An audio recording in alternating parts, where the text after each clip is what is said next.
তইলে গেল কো। এটারও জবাব দিয়েছেন, আগুন দিয়া পোড়াইলো, যেহেতু নাভিটা মধ্যে মাটি আল্লাহ দেওয়ার জন্য অর্ডার দিয়েছেন, সমস্ত শরীর পুড়লেও নাভিটা আগুনে পুড়ে না। নাভি সহ আর শালি সহ নিয়ে যেখানে রাখে ইজন থেকে হেরে বানাইছে। কোন মানুষ যদি নদীটা বাসায় দেওয়া হয়, সমস্ত শরীর পচবে কিন্তু নাভি পচবে না। সমস্ত শরীর পচে গেলে নাভিটা যেই মাটির সাথে মিশে যাবে, বুঝতে হবে ওই জায়গার মাটির থেকে ফেরেশতায় এক কাবলা মাটি এনেছিল। যদি তার বাগে খেয়ে ফেলে সমস্ত শরীর হজম হবে, নাভি হজম হবে না, নাভিটা পায়খানার সাথে বের হয়ে আসবে। এই জন্য আল্লাহর নবী বিশ্ব নবী রাহমাতুল লিল আলামিন বলেন, ওই হাদিস এনেছেন তাফসীরে মাজহারির মধ্যে, যে আমি আবু বকর, ওমর, এই তিনজনকে আল্লাহ এক জায়গা থেকে সৃষ্টি করেছেন। এই জন্য আল্লাহর নবী বিশ্ব নবী রাহমাতুল লিল আলামিন যেই জায়গায় শুয়ে আছেন, ওই জায়গাটা জান্নাতের টুকরা। তাই আবু বকর সিদ্দিক রাদিয়াল্লাহু আনহু ইন্তেকালের পরে ওনাকে ইন্তেকালের আগে জিজ্ঞাসা করা হইল, যেহেতু বুখারী শরীফের মধ্যে আসছে, কাফনের কাপড় দিয়ে বললেন, ও আয়েশা, আমি পৃথিবী থেকে বিদায় হয়ে গেলে আমি আবু বকরকে এই যে কাপড়গুলো দিলাম কাফন দিও। আম্মা জান আয়েশা সিদ্দিকা রাদিয়াল্লাহু আনহা বলেন, ওগো আব্বাজান, তিনটা কাফনের কাপড় দিয়েছেন, এর মধ্যে দুইটা পুরাতন, একটা নতুন। কেন গো? তিনটা নতুন কাপড় দেওয়ার মতো তৌফিক কি আমাদের নাই? আপনি তিনটা পুরাতনের কাফনের মধ্যে দুইটা পুরাতন কাপড়, একটা নতুন দিলেন কেন? হযরত আবু বকর সিদ্দিক রাদিয়াল্লাহু আনহু বলেন, মা, তিনটা নতুন কাপড় দেওয়ার মতো তৌফিক তোমাদের আছে, এই বিশ্বাসও আমারও আছে, কিন্তু জানোনি কেন দিয়েছি দুইটা পুরাতন একটা নতুন? মাগো, আমি 2টা বছর রাষ্ট্র চালাইলাম, দেশের জনগণকে জামা কাপড় দেওয়া এটা আমার দায়িত্ব ছিল। কবরে যাওয়ার পরে আমাকে যদি জিজ্ঞাসা করা হয়, আবু বকর, তুমি কি দেশের জনগণকে নতুন জামা কাপড় পরাইয়ে এসেছো? আমি তখন আল্লাহর কাছে বলবো, খোদা, সকলকে নতুন জামা কাপড় পরাইতে পারি নাই বলে আমি 2টা পুরাতন কাপড় নিয়ে হাজির হয়েছি। সুবহানাল্লাহ। হযরত আবু বকর সিদ্দিক রাদিয়াল্লাহু আনহু বললেন, আব্বাজান, আমরা জানতে চাই আপনাকে কোথায় দাফন করব? আবু বকর সিদ্দিক রাদিয়াল্লাহু আনহু বলেন, ওগো মা, আমার নতুন করে বলার দরকার নাই, আমার ইন্তেকালের পরে তোমরা গোসল দিবে, কাফন পরাবে, জানাজার নামাজ পড়ে বিশ্ব নবীর রওজার পাশে নিয়ে সালাম দিয়ে জিজ্ঞাসা করবে। আল্লাহর নবী যদি জবাব দেয় তাহলে নবীর পাশে শোয়াবে, আর না হয় দূরে শোয়াইয়া দিও।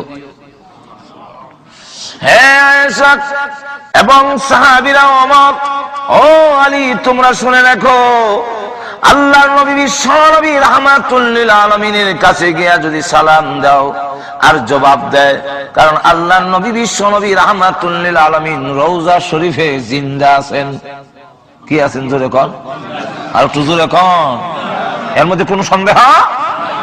বুখারী শরীফে উল্লেখ করা হয়েছে, বুখারী শরীফের একটি অধ্যায় আছে, এই অধ্যায়ের নাম হলো বাবু হায়াতিন নবী সাল্লাল্লাহু আলাইহি ওয়াসাল্লাম। এর মধ্যে ইমাম বুখারী হাদিস এনেছেন, ওয়া হুয়া ফি কবরিহি হাইয়ুন, আল্লাহর নবী রওজা শরীফে জিন্দা আছেন। নবীজি বলেন, আমার রওজার পাশে সালাম দিলে আমি রাসূল নিজ কানে তার সালাম শুনি। ও সাহাবীরা শোনো, আমি আবু বকর সিদ্দিক রাদিয়াল্লাহু আনহুর লাশটা নিয়া কবরের পাশে গিয়া যখন বিশ্ব নবীকে সালাম দিবে, নবী যদি জবাব দেয় তাহলে মনে করবে আল্লাহর রাসূল আমার প্রতি খুশি আছেন। আর যদি কোনো জবাব না দেয় তাহলে মনে করবে আল্লাহর নবী বিশ্ব নবী রাহমাতুল লিল আলামিন 2 বছরের আমার শাসনের কার্যকলাপে রাসূল নারাজ হয়ে গেছেন। আল্লাহর রাসূলের পাশে শুয়াইও না, অন্য কোন জায়গায় আমারে শুয়াইয়া দিও। রাসূল নারাজ থাকা অবস্থায় আমি আবু বকরকে রাসূলের পাশে শুয়াইও না। হযরত ওমর এবং আলী রাদিয়াল্লাহু আনহুমা বলেন, আমরা জানাজার নামাজ পড়ে নবী রাসূলের রওজার পাশে যখন লাশটা নিয়ে ডাক দিলাম, সালাম আসসালাতু ওয়াসসালামু আলাইকা ইয়া রাসূলুল্লাহ ইয়া হাবিবাল্লাহ। ওগো আল্লাহর নবী, আপনার হিজরতের সাথী, আপনার দুনিয়াতে প্রধান সাথী, আপনার শ্রদ্ধেয় শ্বশুর আবু বকর সিদ্দিক রাদিয়াল্লাহু আনহুকে নিয়ে এসেছি। অনুমতি যদি দেন আপনার পাশে শোয়াবো, আর না হয় দূরে কোথাও নিয়ে দাফন করে ফেলবো। হযরত আবু বকর, ওমর এবং আলী রাদিয়াল্লাহু আনহুমা বলেন, এমনি আমরা কবর থেকে আওয়াজ আসতে শুনেছি, আদখিলুল হাবিবা ইলাল হাবিব। রে ওমর, ও আলী, আমার আবু বকর কই? আমাকে জিজ্ঞাসা করতে হবে না, আমার পাশে শোয়া দাও। আদখিলুল হাবিবা ইলাল হাবিব, তার হাবিবকে হাবিবের কাছে শোয়া দিবে, বন্ধুকে বন্ধুর কাছে শোয়া দিবে।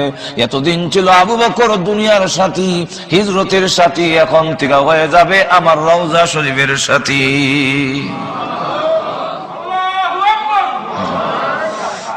আমার লক্ষ্য করে দেখুন, শুধু তা না, আবু বকর সিদ্দিক রাদিয়াল্লাহু আনহু শুয়ে পড়লেন। এই মাস আরবি মাস হিসাবে এই মাসটার নাম হলো মুহররমের মাস। কোন মাস? মুহররমের 1 তারিখে হযরত ওমর রাদিয়াল্লাহু আনহু শহীদ হয়ে যান। নামাজরত অবস্থায় তাকে শহীদ করা হয়েছিল এক অগ্নি পূজারী, যার নাম ছিল আবু লুলু। সে নামাজের মধ্যে দাঁড়িয়ে গেছেন ওমরকে শহীদ করার জন্য। আর ওমর রাদিয়াল্লাহু আনহুকে শহীদ করতে পারবেন না, যেহেতু আল্লাহ তার হেফাজতকারী। কিন্তু উনি দোয়া করেছেন, আল্লাহুম্মা ইন্নী আসআলুকা শাহাদাতান ফি সাবিলিকা ওয়া ওয়াফাতান ইলা বালাদি রাসূলিকা। আয় আল্লাহ, আমি ওমর আর দেশ চালাইতে পারি না, আমার হাড়ি নরম হয়ে গেছে, শরীর দুর্বল হয়ে গেছে। খোদা গো, এখন তোমার রাস্তায় আমারে শহীদ হওয়ার তৌফিক দান করো। একটু জোরে কর না। আর আমার মরণ দিও, আমাকে রসুলের শহরে মরণ দিও, অন্য কোন শহরে আমার মরণ দিও না। যদি অন্য শহরে মরণ হয় সেখানে দাফন করে ফেলবে। আমি চাই আমার মরণটা যেন মদিনা শরীফে হয়, আর আমার মরণটা যেন আল্লাহর রাস্তায় শাহাদাতের মরণ নসিব হয়। আল্লাহুম্মা ইন্নী আসআলুকা শাহাদাতান ফি সাবিলিক। আল্লাহ, তোমার রাস্তায় শহীদ হওয়ার জন্য তুমি আমারে কবুল করে নাও। এইভাবে যখন দোয়া করলেন, মহান আল্লাহর দরবারে হযরত উমরের দোয়া কবুল হয়ে গেছে। আর জোরে কর না। আর না হয় উমর রাদিয়াল্লাহু আনহুকে শহীদ করার জন্য বহু ষড়যন্ত্র করেছে, কিন্তু ব্যর্থ হয়েছে। কি হয়েছে? ব্যর্থ হয়েছে। হইলিতাম নিয়া 200 যখন, আর জোরে কর। তখন রোম এবং পারস্য দুইটা মহাশক্তি। এই দুই মহাশক্তি হয়, এক বেডা উমর শুকনা রুটি খায়, আর পাঞ্জাবির মধ্যে 18টা তালি দিয়ে চলে। কিন্তু এই বেড়া না কোনো আধুনিক কোন যন্ত্রপাতিও আছে, তার দাহরে আমরা পেশাব পায়খানা চলে যাই। এই লোকটারে না মারতে পারলে আমরা শান্তি পাইতাম না। মারতাম কেমনে? ষড়যন্ত্রের মাধ্যমে তাকে হত্যা করতাম। তারা রুদ্ধদ্বার বৈঠক করিয়া সিদ্ধান্ত নিছে, রোম এবং পারস্য দুই দেশের অংশ, মানে বর্ডারের সাইডের দুইটা শহরে মিলাইয়া একটা রাষ্ট্র বানানো হবে। আর ওই রাষ্ট্র তারে দেওয়া হইব, এই জায়গাটা তারে দেওয়া হইব যে উমরে মাইরে দিবে। এই সিদ্ধান্ত নিয়ে তারা লোক তালাশ করতেছে।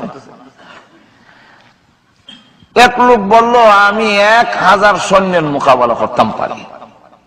আপনারা যদি কাগজ লেখকে আমার দলিল পত্র করে জায়গাটা দিলেন, তাহলে এই দায়িত্ব আমি।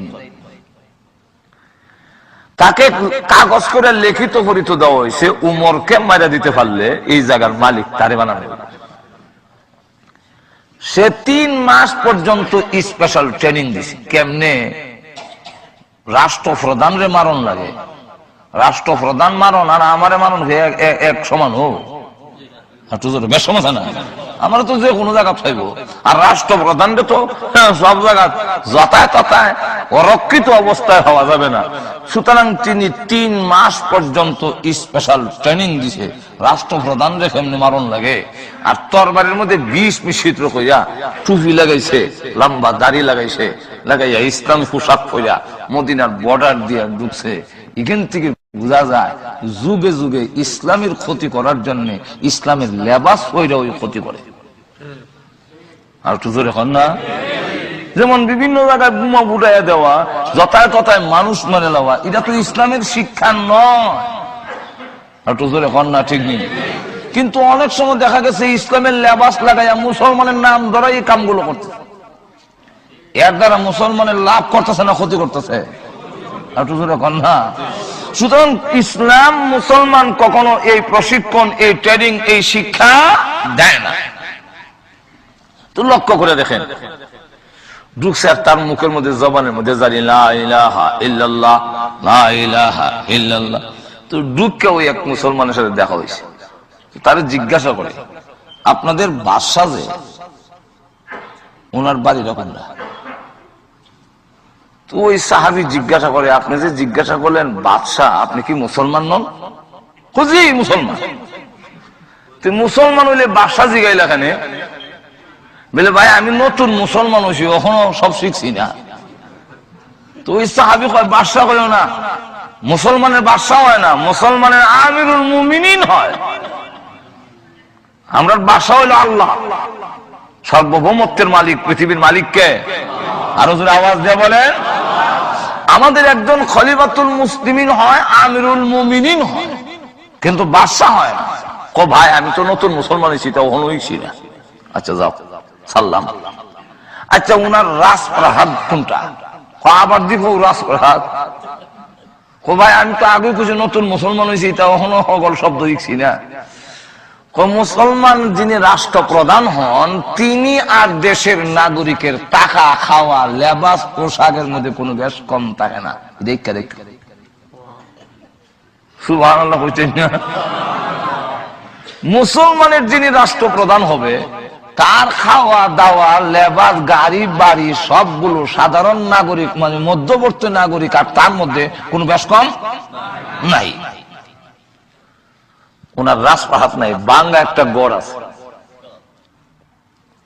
কয়টা? উনি যে বিচার আচার করে, এই এজলাসটা, সিংহাসন রকম।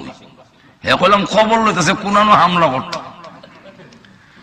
উনি কয় ওনার তো এইরকম শাহী কোন এজলাস নাই, মসজিদের মিম্বর দেখাইয়া কয় ওই মিম্বর হইল ওনার এজলাস।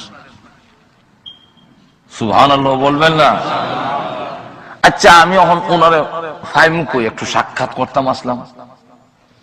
ওই সাহাবী আকাশের দিকে তাকাইয়া কয়, আমার মনে হয় পাশে একটা বাজার আছে, ওই বাজারের পাশে একটা বাগান আছে, এই বাগানের কোন একটা গাছের নিচে উনি ঘুমাইছে। আগন্তক লোকটা জিজ্ঞাসা করে, আপনি আসমানও ছায়া কইলা কেন?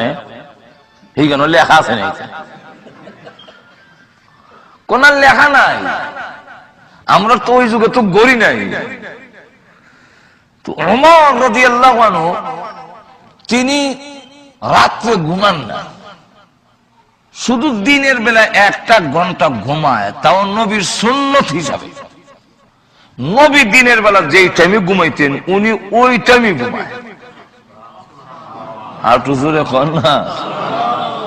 সুতরাং ওনাকে যদি পাইতে হয়, আমি আসমানের দিকে চাইলাম, সেনে গড়ি যেহেতু নাই, সূর্যের দিকে ছায়া দেখলাম, সূর্যটা কই আছে। তাকায় দেখি যেই টাইমে উমর ঘুমায়, এই টাইম হয়ে গেছি। কতক্ষণ আগে আমি উনার বাজারও দেখেছি, আইবার সময় উনি দুধের মার্কেটে দুধ পরীক্ষা করতেছে, দুধের মধ্যে পানি দিছে কিনা। আমরা সমাজে দেখছি না, দুধের মধ্যে পানি দিয়া যাবে, আর ওখানে আসেনি, গুড়াইয়া মারে, গুড়াইয়া মারে, গুড়াইয়া মারে। মানে একবারে দেখা যায় ড্রামের মধ্যে পানি তৈছে আগে, এরপর দুধ ডালে। জিজ্ঞাসা করলো, ইতা করো ওখানে? আমি তো হিসাবের কাছে মরি দিছি ভর্তিকা। হুজুর আমার কাছে, দেখ তুই তো দুধের ব্যবসা করো, দুধের মধ্যে হলাম পানি দিস না। এর লেগে হুজুরের কথা মানি, দুধের মধ্যে আর পানি দেই না, এখন পানির মধ্যে দুধ দেই। দুধের মধ্যে পানি দেওয়া আর পানির মধ্যে দুধ দেওয়ার মধ্যে বেশ কম কতটুকু, খাম তো একটাও। আর শুধু এখন ঠিক কিনা? আমরা দেশে একবার করছি কিতা, চৈত্র মাসও আমরা এখানে খুব একটা অভাব থাকে, কথা বুঝেন না? তো এখন সংসার কেমনে চালাইতো, এর আর কোনো বুদ্ধি নাই। শেষে বউর সাথে রাগ দেখাইয়া আনবি বাতিল বাইঙ্গিয়া তুমি তোমার বাপের বাড়ি যাও, আমার বাড়ির জায়গা নাই। আর বাচ্চারার কাছে গিয়া তোরা নানার বাড়ি যা, আর আমি আমার শ্বশুর বাড়ি যাই।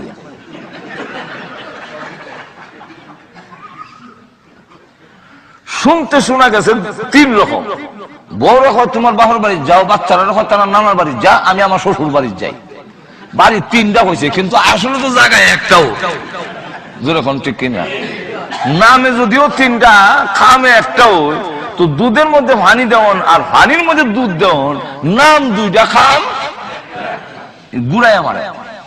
তো উমর রাদিয়াল্লাহু আনহু নিজে পরীক্ষা করতেছেন। আমার মনে হয় এই টাইমের ভিতরে উনি বাড়িতে যাওয়ার টাইম হবে না, উনি কোন একটা গাছের নিচে ঘুমাই গেছে। তখন আগন্তুক লোকটা হয় আমিরুল মুমিনিন, যার আঙ্গুলের ইশারায় অর্ধেক পৃথিবী পরিচালিত হয়, যার দাহনে তাম পৃথিবী কাঁপে, আর সে গাছের নিচে বিলে ঘুমাই রয়েছে। কি আশ্চর্য কথা! আচ্ছা যাই দেখি গিয়া। ঠিকই গিয়া দেখে গাছের নিচে মরুভূমির বালুর মধ্যে ওনার বালিশ হইল হাত,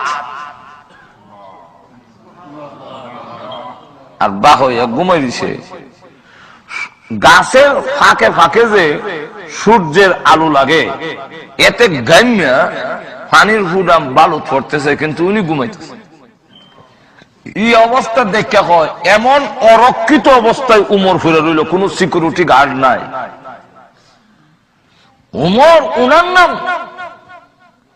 তখন দূর থেকে দাঁড়ায় উমর, বুঝতে পেরেছি আমাদের দেশের রাষ্ট্রপ্রধানের সিকিউরিটি লাগে। কেন? তারা জনগণের অধিকার দিতে পারে নাই, এই জন্য জনগণ দিয়ে তার বিশ্বাস নাই। তুমি দেশের জনগণের অধিকার দিয়েছো, এই জন্য সিকিউরিটি গার্ডের কোন প্রয়োজন নাই, গোটা দেশবাসী তোমার সিকিউরিটি গার্ড হয়ে গেছে। যাই হোক, মারিলে আমি তো রাষ্ট্রপ্রধান দরকার, এবারের নাম আটকালে তো আমি জায়গার মালিক হইতাম না। মারিলে হঠাৎ করে তাকায় দেখে উমরের পায়ের কাছে একটা বাঘ বসা লেজ দিয়া মশা মাছে দৌড়ায়। এই দৃশ্য দেখে কয় সুবহানাল্লাহ, এদিকে আর একটু আগে গিয়ে উমরকে দেখার সাথে সাথে তার অন্তরের মধ্যে এমন ভূমিকম্প আরম্ভ হয়েছে, আল্লাহ উমরের মধ্যে এমন একটি প্রভাব দিয়েছিলেন, যে কোনো সাহসী লোক উমর দেখলে হ্যাঁ না কাঁপা থাকতো না। এমনকি ওই যুগে আমরা বাংলাদেশে বাচ্চারা না ঘুমাইলে মা ডর দেখায়, ঘুমাও ঘুমাও, ওই যে পাগল আইতাছে, ঘুমাও ঘুমাও, ওই যে মেঘকে আইতাছে, আর কতটা হয়, ঘুমারে ঘুমারে। ওই যুগে বলতো ঘুমাবি না উমরে ডাক দিমু। বাচ্চারা চোখ বন্ধ হইতো, ঘুমাই গেছি ডাক দিয়েন না। আমরা বাংলাদেশে বাচ্চারা রাত্রে ঘুম থেকে উঠাইয়া মা নিয়ে বাইরে পেশাব করে আনে, এই দৃশ্য আপনারা জানা আছে কি? আর তো যখন জানা আছে, তো আমি বাড়ি নিলে পেশাব করতে চায় না, খালি মূর্ছা লয়, পেশাব করে না। এর কারণ বিছনা তত নরম, বিছনা ঘুমাইয়া ঘুমাইয়া পেশাব করন, কত আরাম। তুই সময় তাড়াতাড়ি পেশাব কর, নাহলে হাগল আইতেছে, কুত্তা আইতেছে, শিয়াল আইতেছে, বাঘ আইতেছে, এটা কয়। ওই যুগে বলতো পেশাব করবি না উমরে ডাক দিমু, এমনি আর ডাক দিয়ে না, পেশাব করে দিছি তো। এমন প্রভাব আল্লাহ উমরকে দিয়েছিলেন। এখন উমরে দেখার সাথে সাথে তার সমস্ত শরীরের মধ্যে কম্পন আরম্ভ হয়েছে। এক কদম আগুয়ায় আর আরেক কদম ডরে খোল্লামে ফিসের দিকে যায়। এরকম করতে করতে তার 1 ঘন্টা শেষ হয়ে গেছে। আর ওমর রাদিয়াল্লাহু আনহু 1 ঘন্টা ঘুমায়। কয় ঘন্টা? আল্লাহ।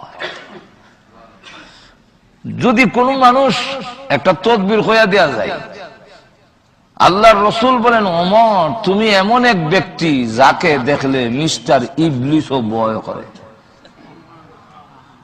তুমি যে রাস্তা দিয়া যাও, শয়তানি রাস্তা দিয়া যায় না। এর লাগে একটা তদবির হইয়া দিয়া যায় যারা ভয়াবহ স্বপন দেখে, খারাপ স্বপন দেখে, আঙ্গুল দিয়া আইন মিম রা লেখা এরপরে রাদিয়াল্লাহু আনহু লেখা থইবেন, নাহলে উমর তো কত উমরই আছে সুজুর এখন না, কিন্তু লিখবেন আইন মিম রেখা এরপরে রা দুয়াই লেখা থইবেন, বুঝা যাইতো এটা উমর রাদিয়াল্লাহু আনহু, এই আমরা দেশের উমর আলী না।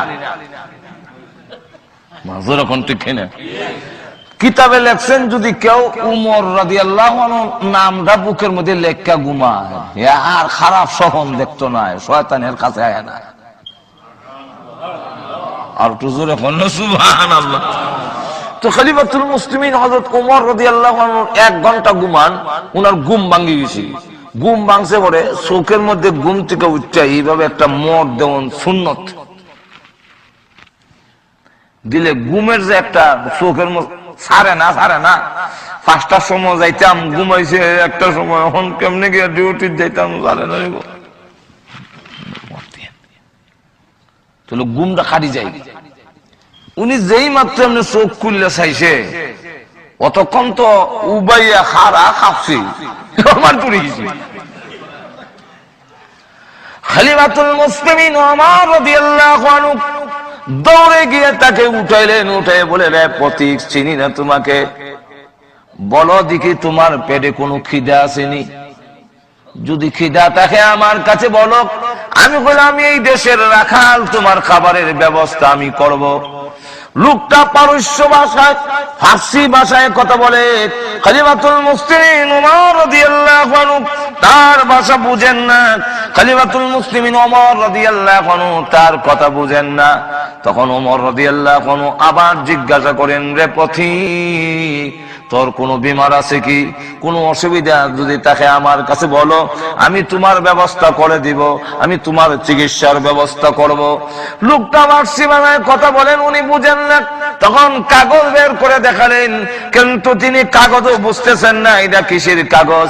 তখন তরবারির উল্টা পিঠ দিয়ে এমনি দেখায়, ওমর তোমাকে হত্যা করার জন্য আমি এসেছিলাম। হযরত ওমর রাদিয়াল্লাহু আনহু বলেন, তাহলে হত্যা করে গেল। এবার বুঝতে পারলেন যে তিনি হত্যা করতে পারলে এই যে কাগজ, জমি সম্পত্তির মালিক হয়ে যাবে। ওমর রাদিয়াল্লাহু আনহু ডাক দেন, ও পথিক, আমি খাত্তাবের হুয়া ওমরের কোনো দাম নাই। আমি বকরির রাখাল ছিলাম, আমি উটের রাখাল ছিলাম, আমার কোনো ইজ্জত সমান ছিল না রে। আমার ইসলামে আমার সম্মান বাড়িয়েছে। এখন তুমি যদি আমাকে জবাই করে রাষ্ট্রপ্রধান হয়ে যাও, আমি উমরের একটুকু কোনো আপত্তি নাই। আমি মনে করলাম যে আমি উমরের কারণে একটা লোক কিছু উপকৃত হয়েছে, আমার তো কোনো দাম নাই, কাঁদিলাও। এই লোকটা কয়, আর শরম দিয়েন না, আমার কালমা হরাই দেন, আমি মুসলমান হইতাম চাই। তখন কালমা করে মুসলমান হইল। মুসলমান হওয়ার পরে তাকে জিজ্ঞাসা করা হইল, অত বড় লোক তুই ছেড়ে দিলে কেন, ইসলাম ধর্ম গ্রহণ করলে কেন? বুঝলাম না। লোকটার দিকে তাকানোর সাথে সাথে আমার সমস্ত শরীরে ভূমিকম্প আরম্ভ হয়েছে।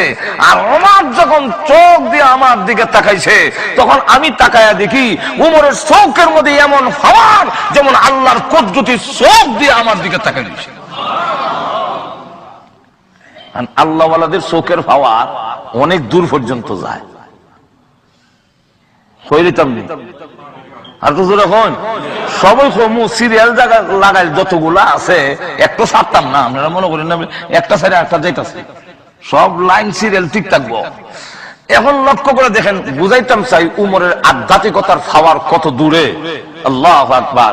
হযরত আলী রাদিয়াল্লাহু আনহু বলেন, আমি স্বপ্নে দেখি, একদিন ঘুমাইছি, স্বপ্নে দেখি মদিনার মসজিদের মিম্বরে বসে রাসূল বয়ান করতেছেন, আর আমরা বয়ান শুনতেছি। এই মুহূর্তে একজন লোক আইছে, একজন মহিলা আয়েশা বলতেছে গেটের সামনে যে, কে আছেন মসজিদে? আমার খেজুর গুলো নেন। আমার পাকনা খেজুর, গাছের মধ্যে ফাঁকনা খেজুর, ফাঁকছে নতুন গাছ আর নতুন ফল ধরছে, আমি রসুলের জন্য নিয়ে আইছি, রসুল যেন খায়, আর এই খেজুর গুলো যেন অন্যদের মধ্যে বন্টন করে দেয়। এমনি রসুল বলেন, আলী ওই মহিলার খেজুর গুলো আনো। তো হযরত আলী বলেন, আমি গিয়ে খেজুর গুলো আনলাম। বাস্তবে না স্বপ্নে? স্বপ্নে। তো আইনা রসুলের কাছে রাখলাম, রসুল একটা খেজুর উঠাইয়া আমার হাতে দিলেন, আমি মুখে দিয়া দেখি গাছ ফাঁকনা খেজুর, তো খুব মজা, খুব মিষ্টি। মনে মনে চাইছিল আরেকটা যদি রসুল আমারে দিতেন, কিন্তু রসুলের কাছে কেমনে কইতাম আরেকটা দেন, এটা তো হাত মাথাইতাম পারি না। মনে মনে রইল আকাঙ্ক্ষা, ঘুম ভেঙে গেল।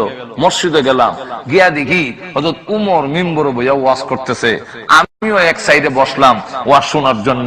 এমনি দেখি একজন মহিলা দরজার সামনে এসে বলতেছে, কে আছেন? আমার গাছ ফাঁকনা, প্রথম গাছের খেজুর ফাঁকছে, আমি নিয়ে আসছি, আমিরুল মুমিনিন উমরকে দেন, উনি যেন নিজেও খায়, সাথীদের মধ্যে বন্টন করে দেয়। এমনি হযরত আলী রাদিয়াল্লাহু আনহু বলেন, উমর আমাকে লক্ষ্য করে বলেন, আলী খেজুরটি আনো। হযরত উমর আলী রাদিয়াল্লাহু আনহু বলেন, আমি খেজুর আনিয়া আমিরুল মুমিনিন উমরের সামনে রাখলাম। তখন তিনি একটা খেজুর উঠাইয়া সর্বপ্রথম আমার হাতে দিলেন। আমি মুখের মধ্যে দেখি গাছ পাকনা, বড় মজা। এমনি কইলাম আরেকটা লইলাই। বললাম উমর আরেকটা দিলে ভালো হয়, যেহেতু বড় গাছ পাকনা। এমনি উমর ডাক দেয়া কয়, ও আলী, রসুল তোমার কয়টা দিছেন? বলে একটা দিছে। আল্লাহ রসুল যদি একটা দেয়া থাকে, আল্লাহর কসম আমি উমর তোমাকে দুইটা দেওয়ার অধিকার আমার নাই। যেই মাত্রই কথা বললেন হযরত আলী চোখ উল্টাইয়া কয়, স্বপ্নে কি তা ওইসে না ওইসে তাই কইতে পারে কেমনে? তো জিজ্ঞাসা করে, আপনি কি গায়েব জানেন? আপনি কি গায়েব জানেন? তখন তিনি বলেন, গায়েব জানি না, কিন্তু আল্লাহ ওয়ালারা অনেক দূর দেহে। আর তো জোরে কর না। তো হযরত উমর রাদিয়াল্লাহু আনহু আধ্যাত্মিকতার চোখের পাওয়ার কি পরিমাণ, হিবরা দেখে কয়, আমি যখন দেখি আল্লাহর কুদরতি চোখ দিয়ে আমার দিকে চাই রইছে, কালিমা পড়ে মুসলমান হয়ে গেছে। এখন ডাক দিয়া কয়, আমার সিকিউরিটি গার্ড হিসেবে রাখেন, যেহেতু আমি 1000 সৈন্যের মোকাবেলা করতে পারি, যেহেতু আমি স্পেশাল ট্রেনিং দিয়েছি, আমাকে আপনার সাথে রাখুন, আমি ওয়াদা দিলাম আপনার সিকিউরিটি গার্ড হয়ে থাকবো। হযরত উমর বলেন, সিকিউরিটি গার্ডের কোনো প্রয়োজন নাই, আমার আল্লাহ কোরআনে বলছেন, তোমরা যদি আমাকে রব মেনে ইস্তেকামতের সাথে থাকতে পারো, আল্লাহ রাব্বুল আলামিন ফেরেশতা দিয়া তার বান্দার সিকিউরিটির ব্যবস্থা করে। তো হযরত উমর রাদিয়াল্লাহু আনহু আল্লাহর কাছে যখন দোয়া করে লইছে, আল্লাহুম্মা ইন্নী আসআলুকা শাহাদাতান ফি সাবিলিক ওয়া ওয়াফাতান ইলা বালাদি রাসূলিক, এই দোয়া যখন করছেন আল্লাহ দোয়া কবুল করে ফেলছেন। আর এর কারণেই ওই অগ্নি পূজারী আবু লুলু সাকে লাইনও দাঁড় করাইছে, মুসল্লির সাথে লাইনও দাঁড়ায় গেছে। হযরত উমর রাদিয়াল্লাহু আনহু তিনি নামাজ আরম্ভ করলেন, ইমাম তিনি, কিন্তু দেখা গেল পিছন দিক থেকে তার খঞ্জর দিয়া, তার একটা বর্ষা দিয়ে এমন জোরে পিছন থেকে আঘাত করছে, যে আঘাতের সামনে দিয়ে ছিদ্র হইয়া নারী বুড়ি সহ সামনে বের হয়ে গেছে। হযরত ওমর রাদিয়াল্লাহু আনহু নামাজের মধ্যে এক হাত দিয়া চাপ দিয়া ধরলেন, নামাজের বিছনায় পড়ে গেলেন। পিছনে দাঁড়ানো ছিলেন আব্দুর রহমান ইবনে আউফ রাদিয়াল্লাহু আনহু, ওনাকে টান দিয়া ইমামতির জায়গা টান দিয়ে এনে আদায় ইশারা দিলেন, নামাজ চালাইয়া যাও। আটু জোরে কন্যা। খলিফাতুল মুসলিমিন ওমর রাদিয়াল্লাহু আনহু মৃত্যুর সঙ্গে পাঞ্জা লড়তেছেন। যেই নামাজের মুসল্লায় দাঁড়াইয়া বিশ্ব নবী রাহমাতুল লিল আলামিন নামাজ পড়িয়েছেন, যেই বিছনায় দাঁড়াইয়া হযরত আবু বকর সিদ্দিক রাদিয়াল্লাহু আনহু নামাজ পড়িয়েছেন, সেই নামাজের মুসল্লা উমরের রক্তের দ্বারা লাল হয়ে গেছে। সাহাবীরা কেমন সাহাবী, হযরত ওমর রাদিয়াল্লাহু আনহু পড়ে আছেন, গড়াগড়ি করতেছেন, কিন্তু সাহাবীরা নামাজ ছাড়ে না, নামাজ পড়া আরম্ভ করেছেন। নামাজ কমপ্লিট করে তখন তাকে ধরলো, গ্রেফতার করলো। হযরত ওমর রাদিয়াল্লাহু আনহু মদিনার সবচেয়ে বড় ডাক্তার এসে যখন ওষুধ দিলেন, কিন্তু ওষুধের ডোজ মুখে দিলে ওই ছিদ্র দিয়া বের হয়ে যায়। তখন তিনি বললেন, আমাকে চিকিৎসার আর দরকার নাই, আমার সময় শেষ হয়ে যাচ্ছে। হযরত আব্দুল্লাহ ইবনে ওমর রাদিয়াল্লাহু আনহুর ছেলে, যার নাম আব্দুল্লাহ, তাকে পাঠাইলেন আম্মাজান আয়েশা। তিনি হলেন গোটা উম্মতের মা, তিনি আম্মাজান, যিনি আমার মা। যাও গিয়ে বলো, আমার জীবনের আকাঙ্ক্ষা, আমার জীবনের সবচেয়ে বড় চাওয়া এবং পাওয়া, আল্লাহর নবীর কাছে একটি কবরের জায়গা বাকি আছে, ওই জায়গাটা যেন আমি উমরকে দান করে দেন। আম্মাজান আয়েশা সিদ্দিকা রাদিয়াল্লাহু আনহার কাছে যখন আসলো, আব্দুল্লাহ ইবনে ওমর রাদিয়াল্লাহু আনহু বলেন, ওগো আম্মাজান, শুনুন, আমার আব্বার শেষ আকাঙ্ক্ষা মাশরিক থেকে মাগরিব পর্যন্ত আলোড়ন সৃষ্টি হয়ে গেছে উমর আহত হওয়ায়। কিন্তু এখন দেখা যায় আমার আব্বা বিদায় হয়ে যাবেন, ওসিয়ত করেছেন ওই জায়গাটা যদি আল্লাহর নবীর পাশে দিতেন, যে এই জায়গাটা খালি আছে, শুধু একটা কবর দেওয়া যাবে, এতটুকু জায়গা খালি আছে, এছাড়া আর কোনো খালি জায়গা নাই। জায়গার মালিক হলেন আয়েশা সিদ্দিকা রাদিয়াল্লাহু আনহা। তিনি বলেন, আব্দুল্লাহ ইবনে ওমর, তামাম পৃথিবী যদি একদিকে রাখা হয় আর ওই কবরের জায়গাটা যদি একদিকে রাখা হয়, তামাম পৃথিবীর চাইতে ওই কবরের জায়গাটার দাম বেশি। আমি আয়েশার আকাঙ্ক্ষা ওই জায়গায় আমি শুইব, কিন্তু আমি কাউকে দিব না। আমি যদি তামাম পৃথিবীর মালিক হইতাম আর তোমার আব্বা দরখাস্ত করতেন তামাম পৃথিবী দিতে পারি, কিন্তু ওই জায়গা দিতে পারি না, যেহেতু আমি আয়েশার আকাঙ্ক্ষা বিশ্ব নবীর পাশে আমি আয়েশা চিরদিনের জন্য শহীদ হব। এই জায়গায় আমি শুনবো, এই জায়গায় আমার আকাঙ্ক্ষা। হযরত আব্দুল্লাহ ইবনে ওমর রাদিয়াল্লাহু আনহু ব্যর্থ হইয়া রওনা হয়ে গেলেন। কিছুক্ষণ যেতে না যাইতেই তিনি সংবাদ পাঠাইলেন, গিয়া বললেন, যাও গিয়া কও আব্দুল্লাহ ইবনে ওমরকে আসার জন্য। তিনি আবার আসলেন, আসার পরে বলেন, চোখের পানি ছেড়ে দিয়ে তিনি কাঁদতেছেন আর বলেন, আব্দুল্লাহ ইবনে ওমর, আমি তোমার আব্বার জন্য ওই জায়গাটা ওয়াকফ করে দিলাম, দিয়ে দিলাম, যাও নিয়ে যাও। আর তিনি জোরে জোরে কাঁদতেছেন। আব্দুল্লাহ ইবনে ওমর রাদিয়াল্লাহু আনহু বলেন, ইয়া আবা আম্মা জান, প্রথমে আপনি নিষেধ করে দিলেন, এখন আবার দিয়ে দিলেন, কাঁদতেছেন, কারণটা কি? নিষেধ করার পরে একটা কথা আমার স্মরণ হয়ে গেল, কিয়ামতের কঠিন ময়দানে বিশ্বনবী রাহমাতুল লিল আলামিন যদি বলেন, আয়েশা গো, তুমি না উম্মত জননী, উম্মতের মা, ওমর তোমারই সন্তান হয়ে একটি জায়গার জন্য আবদার করেছিল, তুমি একটু জায়গা দিতে পারলে না, তুমি কিসের মা হলে? কিয়ামতের মাঠে বিশ্বনবীর সামনে আমি কি জবাব দেব? এই কারণে আমার সবচেয়ে মহব্বতের জায়গা উমরের জন্য আমি দান করে দিলাম। হযরত ওমর রাদিয়াল্লাহু আনহু তিনি প্রথমে পাঠাইয়া আবার পিছনে দৌড়ে লোক পাঠাইলেন, আব্দুল্লাহ ইবনে ওমরকে গিয়ে বলো জায়গা লাগবে না, উনি যেন প্রস্তাব না দেয়। কেন? বলে আমার একটা কথা ইয়াদ হইছে। কি কথা? বলে আমি এখনো রাষ্ট্রপ্রধান, আমি এখনো আমিরুল মুমিনিন, প্রাণ যাওয়ার আগ পর্যন্ত তো আমি ক্ষমতায় এখনো আমার আছে। এখন ক্ষমতা থাকা অবস্থায় আরেকজনের জায়গা যে আমি প্রস্তাব দিলাম, এটা তো আমার রাষ্ট্রীয় ক্ষমতার অপব্যবহার হইতে পারে। আমার ক্ষমতার বলে জায়গা দখল করেছি, কিয়ামতের মাঠে যদি আমি আসামির কাঠগড়া হয়ে যাই, সুতরাং আমার ছেলেকে গিয়ে বলো জায়গার প্রস্তাব দিতে হবে না, ফিরে আসার জন্য। কিন্তু প্রস্তাব নিয়ে যেতে যেতে আব্দুল্লাহ ইবনে ওমর রাদিয়াল্লাহু আনহু বলেন যে, আম্মা জান আয়েশা সিদ্দিকা ওনার জায়গা আপনার জন্য ওয়াকফ করে দিয়ে ফেলেছে।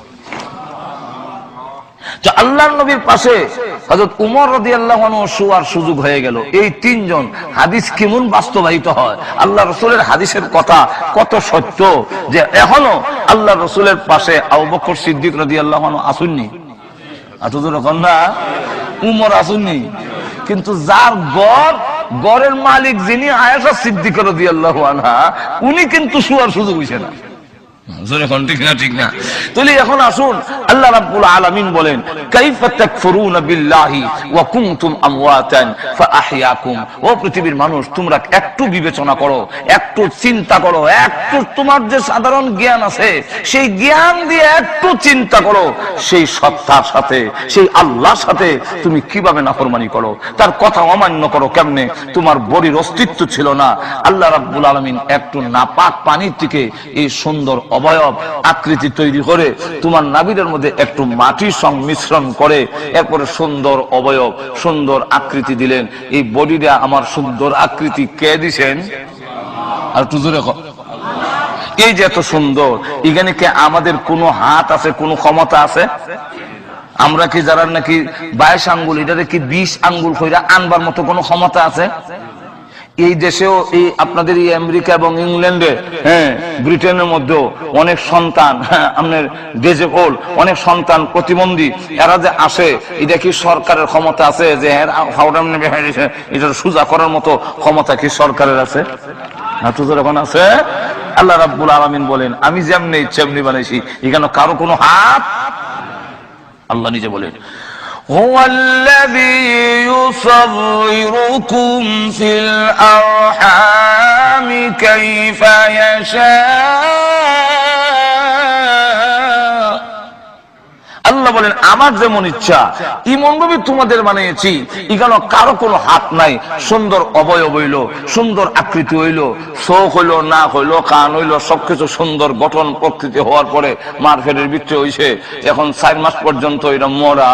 এখন এই অবস্থায় যদি প্রাণ না দিয়া, রূহ না দিয়া আল্লাহ যদি আমাকে দুনিয়াতে পাঠিয়ে দিতেন, আমার এই বডির কি কোনো দাম ছিল? আর একটু জোরে কম। এমন বডি সন্তান কি দুনিয়াতে আয় না? আর জোরে কোন আসে না? মরা বাচ্চা হয় না? হাত আছে, হাও আছে, খান আছে, নাক আছে, চোখ আছে, কল্লা আছে, ঠ্যাং আছে, সব আছে, কোন দোষ নাই, সব অঙ্গ প্রত্যঙ্গ আছে, নাই খালি শুধু জান। এমন সন্তান কি দুনিয়াতে আইসে না? তো আইলে পরে অন্যর কথা বাদ দিলাম, মা বাবা যেই মা এত কষ্ট করলেন, 10 মাস পর্যন্ত 9 মাস পর্যন্ত গর্ভধারণ করলেন, এত কষ্ট করলেন, কিন্তু এই বাচ্চাটা কি মা এই কথা কয় যে আমার বাচ্চা ওগদ মরা, এটা ফ্রিজের মধ্যে রেখে দাও? বাবা এই কথা কয়নি যে দাও ফ্রিজের মধ্যে রেখে দাও, মাঝে মাঝে বছরে একবার সুমা দিমুনে, হুঙ্গা সুমা দিমুনে, একটু মায়া কর মনে, এই কথা কইয়া কি কোন সন্তানকে মা বাবা ফ্রিজের মধ্যে রাখে মরা বাচ্চা? কেউ রাখে না, কোনো দাম নাই। এই পৃথিবীতে রোজ যদি দুনিয়াতে আসতাম, তাহলে আমার মার কাছেও আমার কোনো দাম নাই, আমার বাবার কাছে কোনো দাম নাই, ফেরত দিলায় আবার মাটির তলে নিয়ে রেখা দেয়, নাই এই সন্তানের দরকার নাই। আল্লাহ রাব্বুল আলামিন বলেন, ও পৃথিবীর নারী পুরুষ, ও পৃথিবীর মানব গোষ্ঠী, একটু বিবেচনা করো, তোমার জিন্দেগি যদি না থাকে তোমার কি দাম ছিল? সুন্দর বডি দিয়ে যদি পৃথিবীতে পাঠাইয়া দিতাম, তোমার মা তোমাকে গ্রহণ করতো না, আব্বা তোমাকে গ্রহণ করতো না। আমি আল্লাহ এত সুন্দর বডি তৈরি করে তার ভিতরে রূহ দিলাম, আত্মা দিলাম, প্রাণ দিলাম, জীবন দিলাম। যেই আল্লাহ তোমাকে জীবন দিল, এই আল্লাহর জীবন পাইয়া পৃথিবীতে এসে মহান আল্লাহকে তুমি কেমনে ভুলে গেলে? আমরা আল্লাহকে বলে গিয়েছি যে আল্লাহ রাব্বুল আলামিন আমাকে মাথা থেকে পা পর্যন্ত সুন্দর বডি দিয়ে, সুন্দর অবয়ব দিয়ে, এর ভিতরে একটি জীবন দিলেন। জীবন নিয়ে পৃথিবীতে আসার পরে আল্লাহ আশ্চর্য শব্দ ব্যবহার করে বলেন, কাইফা তাকফুরুনা বিল্লাহি ওয়া কুনতুম আমওয়াতান। এটা আল্লাহ রাব্বুল আলামিন তাজ্জুবের শব্দ ব্যবহার করেছেন।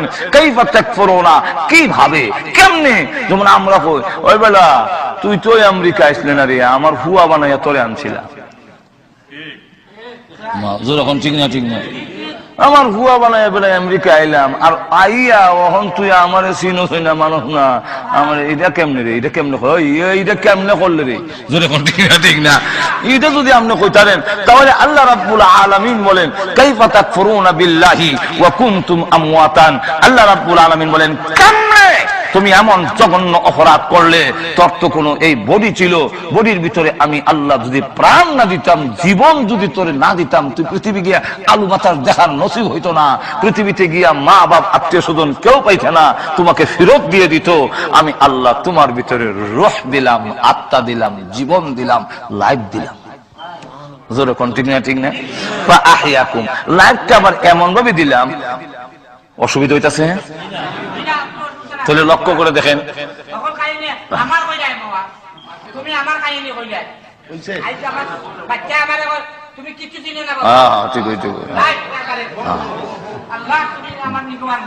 মাশাআল্লাহ।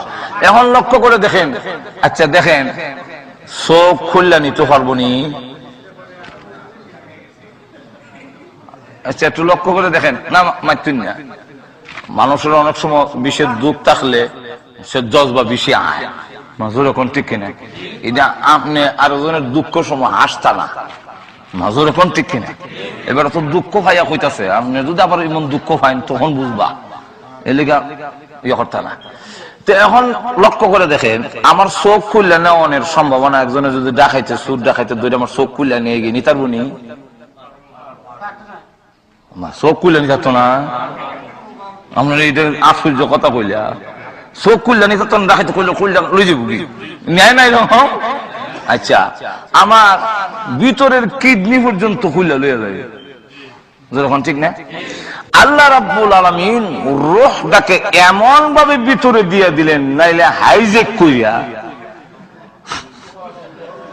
আমেরিকার পক্ষ থেকে রূহ হাইজেক করাইয়া, মানুষে মারাইয়া রূহ আইনা বড় বড় লিডাররা হেরার একটা রুর সাথে আর একটা ফ্রিজ আইনা জমা করে রেখে দিব, ইডার মিয়া শেষ হইলে হিট আইনা লাগাই দিব, এই কইরা হে 1000 বছর বাঁচবো আর মরতো না।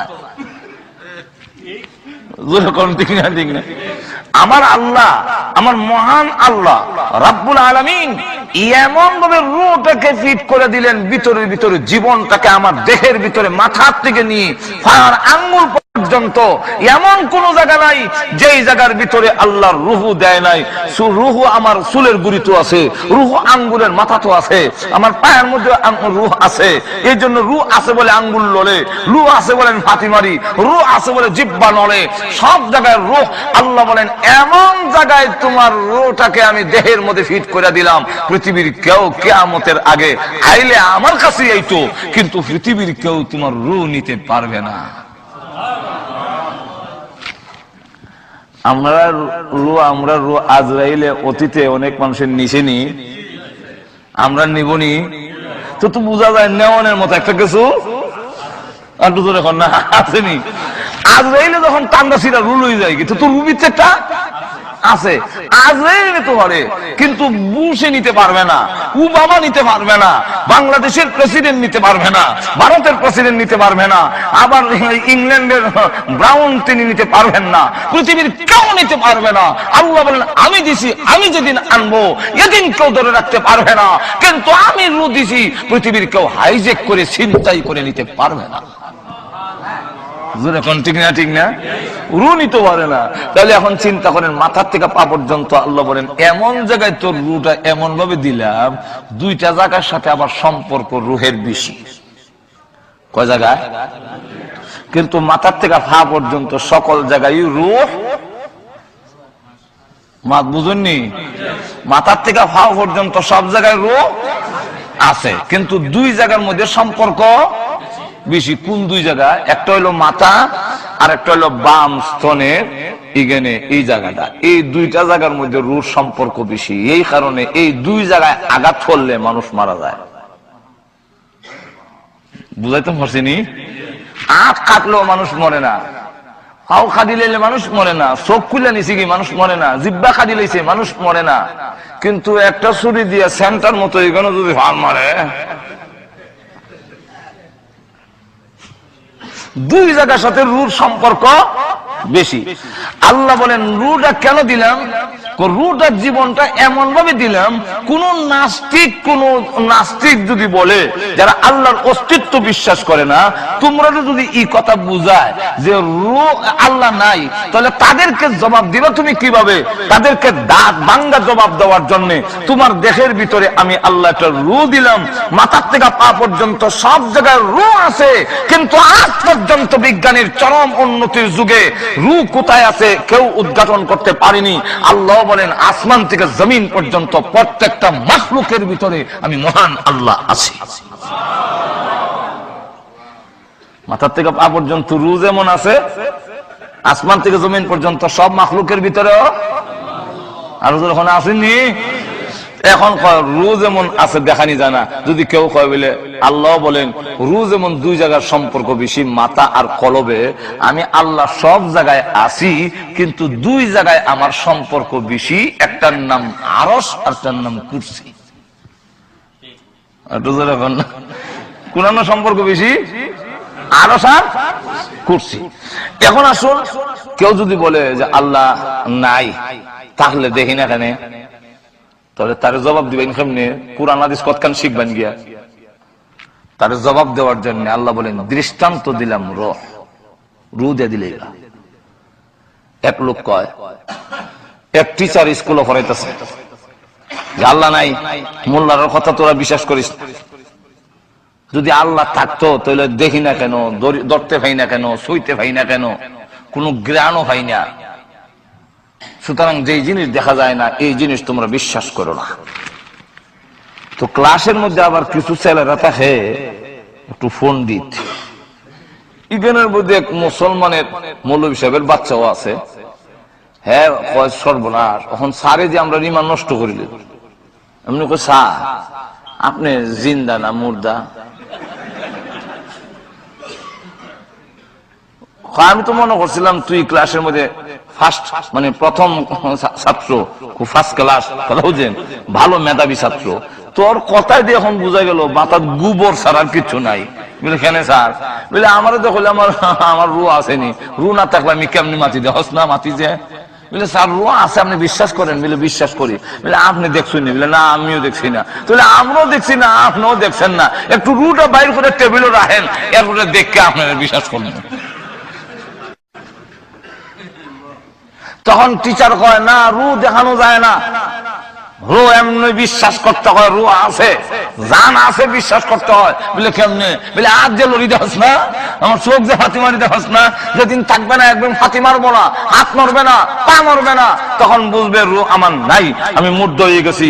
তাহলে এত বড় আকাশ, এই পৃথিবী, বিশ্ব ব্রহ্মাণ্ড, চন্দ্র সূর্য দৈনিক চক্কর লাগাইতেছে, সবগুলো পরিচালিত হতেছে, এতগুলো দেখে কি আপনি আল্লাহ আছে বিশ্বাস করতে পারেন না?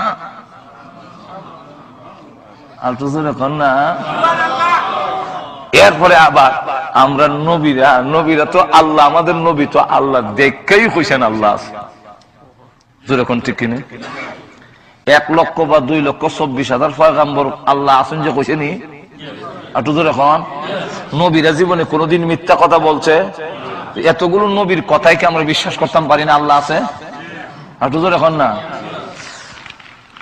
একবার ঢাকার বিশ্ববিদ্যালয়ে পড়ায়, ওই সবক ওই দেয়, প্রিন্সিপাল যে উনি আবার আল্লাহর অস্তিত্ব বিশ্বাস করে, উনি শুনিলেছি, শূন্য প্রফেসরের ডেকে নিছে। আমাদের বিশ্ববিদ্যালয়ের ড্রেন যে সাফ করে সুইফার, এই বেটা বলে আপনার বাপ খাবো সুরা। এত বড় স্পর্ধা আপনার প্রিন্সিপাল, এই জন্য মুখ দিয়ে যাবে তা বলবেন? না ভাই আমি তো জানি না, আমি কইলাম এবার আপনার বাপ নেই। আবার দেখুন কিটা, এবার আমার বাপ হইব করছি, বলে তাহলে আপনার বাপ কেটা? তখন কইছে অমুক আমার বাপ। তো অমুক যদি আপনার বাপ হয়ে থাকে, অমুকের মাধ্যমে আপনি দুনিয়াতে আইসেন না অন্যের মাধ্যমে আইসেন, আপনি কি দেখছিলেন? না, আপনি কেমনে বুঝলাম উনি যে আপনার বাপ? হিবার তুই তো পারে না, আমার মা কইছে। কে কইছে? আরো ধরে কন, উনি আমার বাপ। এই কথাটা আমরা যে বাপ বলি, এটা তো আমার মা কইছে, কেন উনি আমার বাপ? ধরে কন ঠিক কিনা?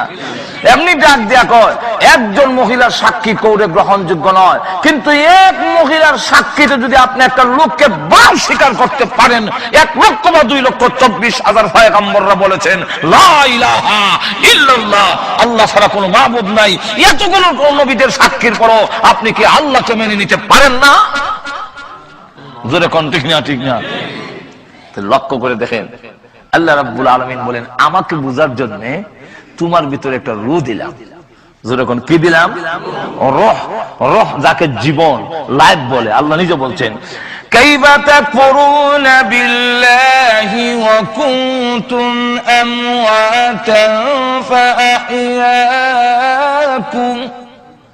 হে পৃথিবীর মানব গোষ্ঠী, কিভাবে তোমরা নাফরমানি করো, কিভাবে তোমরা কুফরি করো ওই আল্লাহর সাথে, যেই আল্লাহ তোমরা নিষ্পাপ, তোমরা নিষ্প্রাণ ছিলে। ফাআহইয়াকুম, তোমাদের প্রাণ দিয়েছেন, জীবন দিয়েছেন। তাহলে এবার বলুন মূল্যবান জীবন কে দিয়েছেন? আর একটু জোরে আওয়াজ দিয়ে বলেন। যাক, বিস্তারিত এগুলো আর কোনের দরকার নাই, আর নাইলে কইতে গেলে আজকাল টাইম এগুলো শেষ হয়ে যাবো। কি আল্লাহ রাব্বুল আলামিন যে আছেন, এটা রূহ দিয়ে আমরা একটা অনুমান করতাম, একটু জোরে কর না, পারিনি। না দেখলেও বিশ্বাস করা যায় আল্লাহ। যেমন লক্ষ্য করে দেখে, ইমাম আবু হানিফা রাহমাতুল্লাহ আলাইহির যুগে একদল নাস্তিক আর একদল আস্তিক। একদল কয় আল্লাহ আছেন, আর দল কয় আল্লাহ নাই। ইমাম আবু হানিফা রাহমাতুল্লাহ আলাইহি বলেন আছেন, কিন্তু ওরা কয় নাই। এখন নাই যে এই কথাটা বুঝাইতে গেলে, আল্লাহ আছেন এই কথাটা বুঝাইতে গেলে তো নাস্তিক যারা আল্লাহ বিশ্বাস করে না, তাকে যদি আপনি দলিল দেন, কোরআনের আয়াত কইন, মানবনি? আর তো যখন মানবো কে? তো আল্লাহই মানে না, তো কোরআনের আল্লাহর আয়াত কইলে কি করব? সুতরাং উনি বলেন, তারা বলল যে আল্লাহ যে আছে আপনি বলতেছেন, এটা একটা প্রমাণ বলতে হবে, প্রমাণ দিয়ে বুঝাই তুইব আল্লাহ যে আছে। ইমাম আবু হানিফা রাহমাতুল্লাহ আলাইহি বলেন, ঠিক আছে, আগামীকাল 10টার সময় বহসের টাইম, বাহাস মুনাজারা। নাস্তিকরা এই বই দিয়েছে 10টার সময়, আর নাস্তিকের পক্ষেও লোক আছে, আস্তিকের পক্ষেও লোক আছে। ইমাম আবু হানিফা রাহমাতুল্লাহি আলাইহি তিনি দেখা যায় 10টা হইছে, 11টা হইছে, 12টা হইছে, খবর নাই। এখন ওনার পক্ষে যারা রাখো, আরে ইমাম আবু হানিফা যদি না পারবো তাহলে এই বহসটা ডাকলো কেন? আর হেরা তো মিছিল দেলাই তো, আর সামান্য বাকি আছে, মিছিল বাড়ি যাবো, জিতিল রে জিতিল, নাস্তিকরা জিতিল। এটা হয়তো 1টার সময় দেখে ইমাম আবু হানিফা আজিজ, তখন কোনো টাইম হলো 10টায়, এখন বাজে 1টা, 3 ঘন্টা লেট, যখন ঠিক না? তো এত লেট করে যে এই বেটার সাথে আর বহস চলে না, বিনা বহস হই এখন আপনি হাইরে গেছেন। উনি বলেন, আমার আসতে কেন দেরি হইলো, এটা যদি আমি উপযুক্ত কারণ থাকে তাহলে আপনারা মানবেন না। কি উপযুক্ত কারণ? আমি ওই যে নদীটা মাঝখানে মানে পারে এসে দাঁড়ায় রয়েছি 8টার থেকে, যাতে 10টার সময় আদে দিতাম পারে, কিন্তু কোন নৌকা ভাই না। শেষ পর্যন্ত নদীর পরে একটা ঘাট ছিল, এটা আমনে আমনে কাইটটা পড়ছে অটোমেটিক। এরপরে এই গাছ অটোমেটিক সাইজের তক্তা হয়েছে, খেয়াল করে ঘুমাই যায় না, অটোমেটিক কি হয়েছে, তক্তা হয়ে গেছে। এরপরে আমনে আমনে এই তক্তা গুলো জোড়া লাগছে, লাগিয়া নৌকা হয়েছে। নৌকা হইয়া এখন আইতে গিয়া এই নৌকা হইয়া আমার কাছে কান্ডারি ছাড়া, মাঝি ছাড়া আবার নৌকাটা চললে আইসে। এরপর আমি নৌকা কুটটা বইছি, ইফার আইসি, এই গাছ কাটটা তক্তা হইয়া জোড়া লাগিয়া নৌকা হইতে হইতে 3 ঘন্টা লেট হইছে, এই জন্য আমি ক্ষমা প্রার্থী। নাস্তিকরা কয় গাঞ্জা খাওয়ানোর অভ্যাস আছে কেন? এই গাঞ্জা করি কথা কোন কিটা মাত এখানে বলে গাছ কে আমনে আমনে এইভাবে কাটটা করে, অত গাছের জ্বর উল্টো করেছি, অথবা এই গাছকে নিজে নিজে সাইজের তক্তা হয় বুঝলেন না? তো গাছকে নিজে নিজে তক্তাগুলো জোড়া লেগে নৌকা হয় বুঝলেন না? মেস্তুর ছাড়া কি নৌকা হয় বুঝলেন না? এই নৌকাটা কি নির্দিষ্ট গতিতে মাঝি ছাড়া আমনে আমনে যাইবো, বাতাসের বাইলে নিলে পানির সুতের বাইলে যাইবো, কিন্তু নির্দিষ্ট গতিতে কে যায় বলে যায় না। তাহলে এই গাঞ্জা করি কথা কেন মানবো? ইমাম আবু হানিফা কথা তো আমার হইছে, ওই যদি এক মেস্তুর ছাড়া করাত দিয়া না ছিললে সাইজের তক্তা হয় না, যদি মেস্তুর ছাড়া এইগুলো জোড়া লেগে নৌকা না হয়, নৌকা বানাইতে গেলেও যদি মেস্তুরের দরকার হয়, আর এদের চালাইতে গেলেও যদি কান্ডারির দরকার হয়, তাহলে বিশ্ব ব্রহ্মাণ্ড এটা আপনার হইছে না, এর একজন মেস্তুর আছে, এগুলো এমনি চলে না, এর একজন চালক আছে, তার নামই হলো আল্লাহ। যতক্ষণ ঠিক কিনা? আল্লাহ রাব্বুল আলামিন বলেন, كيف تكفرون بالله وكنتم أمواتا فأحياكم ثم يميتكم। আল্লাহ রাব্বুল আলামিন বলেন, কিভাবে নাফরমানি করো, আমি আল্লাহ তোমাদের জীবন দিয়েছি, আবার এই জীবন আমি নিয়ে আসবো, ইউমিতুকুম, তোমাদের মরণ দিব। জীবন চিরজীবন থাকবে না, এই পৃথিবীতে কেউ থাকতে পারে নাই, থাকবেও না, সবগুলো মৃত্যুবরণ করতে হবে, তোমারও একদিন মরণ হবে, কেউ আটকায় রাখতে পারবে না। আচ্ছা জোরে কন না, মরণ আসিনি আমরা, আরো জোরে কন। এই মাসআলার মধ্যে কোন দ্বিমত? যখন দ্বিমত, একদিন মরতে হবে, মরণের ঘাটে তোমাদের যেতে হবে, ওই দিন তোমাকে কেউ ধরে রাখতে পারবে না, মরণ থেকে আটকা রাখতে পারবে না, যেদিন মরণ আসবে। আল্লাহ রাব্বুল আলামিন বলেন, তুমি যেখানে লুকাইতে চাও লুকাতে পারবে না, আইনামা তাকুনু ইউদরিকুমুল মাউত ওয়ালাউ কুনতুম ফি বুরুজিম মুশাইয়াদা। শক্ত গাঠির ভিতরে, সন্দুকের ভিতরে তোমাকে যদি তালা আবদ্ধ করে রেখে দেওয়া হয়, সিকিউরিটি গার্ড দিয়া যদি রাখা হয়, লক্ষ লক্ষ সোলজার যদি বিট করা হয়, আর সবগুলো যদি অস্ত্র নিয়া কামান বন্দুক যা আছে ক্ষেপণাস্ত্র সব ফিট করে বসে রাখে, কিন্তু জেনে রাখো আমার মরণের হাত থেকে তোমাকে বাঁচাতে পারবে না। জোরে কর না। ওই দিন মরণ আমাদের একদিন হবে, জোরে কোন ঠিক নেই। শুধু তা না, আল্লাহ রসুল বলেন প্রতিদিন আজরাইল দৈনিক প্রত্যেকটা মানুষের দরজায় গড়ে গড়ে ইয়াকিফু আলাল বাব খামসা মাররাত। আল্লাহ রসুল বলেন প্রত্যেকটা মানুষের দরজায় আজরাইল দৈনিক 5 বার হাজির হয়। আর তো জোরে বল না। আপনারা এই কথা মনে করেন না যে আমরা অত নম্বরের ঘরের ভিতরে আর সিকিউরিটির ভিতরে কেমনি আইব, অত নম্বর চিনলেন না। আমরা তো অনেক সময় ফেস লাগে যাই, ঈদ একটা চিহ্ন দিয়ে তৈয়া যায় ঘরের নম্বরটা ঠিক রাখবার লাগিয়া।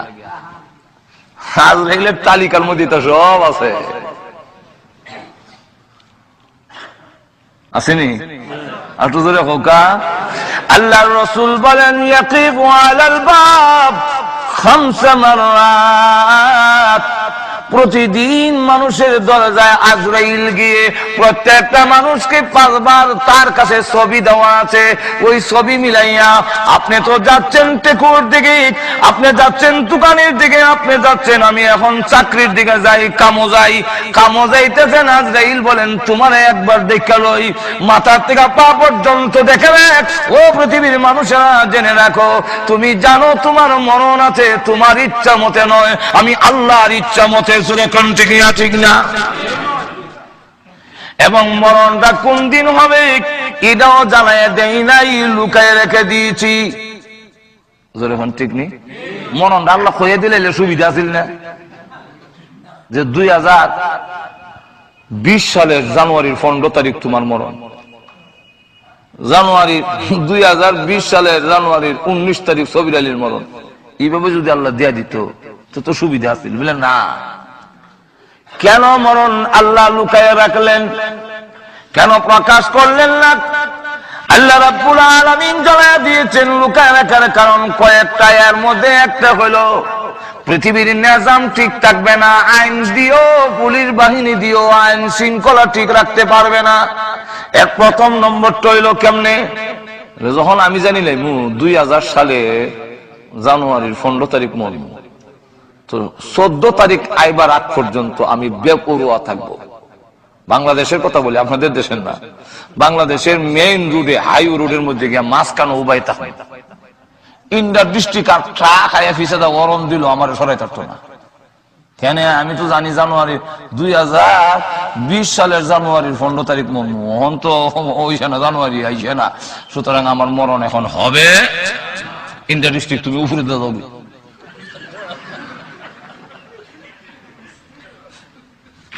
আর এমনি মানুষ মরণ যেহেতু জানা নাই, বাংলাদেশে গেলে একটা সিএনজি যদি হিসেবে খালি মরণ দেয়, ফাল দিয়া নিচে বলে মনে রাখলাম আজকা হুজুর এখন ঠিক। এমনি দেখবেন আমরা দেশে একজন আর জন্য মারবার লেগে যায়, আটকাইলে যে আজকে এসব নামাজ 9টায় হবে ইনশাআল্লাহ। আপনারা কি নারাজ হচ্ছেন না?